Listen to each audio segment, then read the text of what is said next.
Imagine a monopoly so powerful that it's costing Australian investors a staggering $2.6 trillion.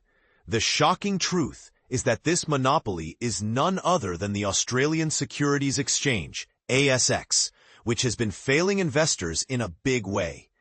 But here's where it gets even more disturbing.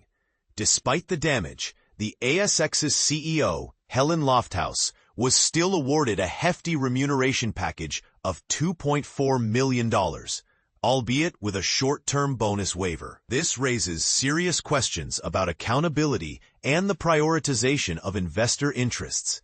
As the annual report revealed, Lofthouse demonstrated leadership and accountability for the risk management issues, but the fact remains that the ASX's self-inflicted wounds continue to mount, with an additional $25 million to $35 million in costs expected this year due to an ASIC inquiry. The ASX attempt to upgrade its clearing and settlement system, CHESS, to a blockchain-based technology was a spectacular failure, resulting in a $250 million write-down and a 2-year delay.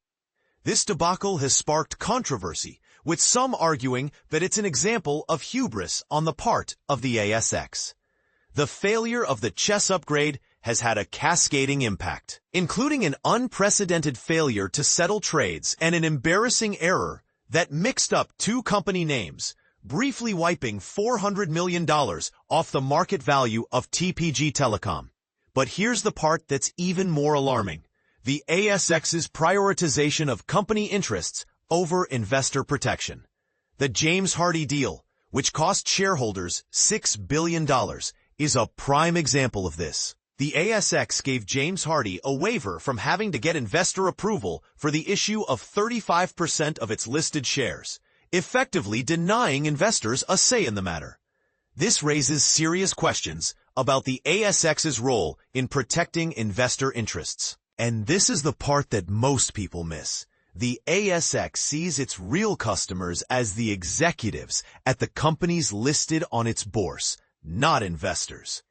If Australians had a choice, the $12 billion ASX Limited would likely be out of business. But with no competition in sight, investors are left with little option but to navigate the ASX's monopoly. The only silver lining is that there's never been a better time to invest overseas and avoid the local monopoly altogether. So, we have to ask, is it time for a change? Should the ASX be held accountable for its failures? And should investors be given more protection? We'd love to hear your thoughts in the comments.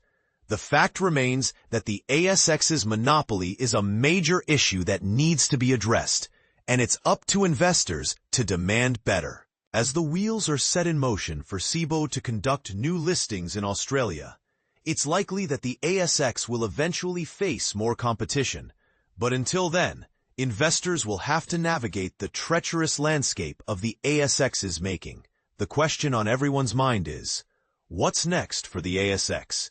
And will it finally prioritize investor interests over company profits? Only time will tell. But one thing is certain, the status quo is no longer acceptable.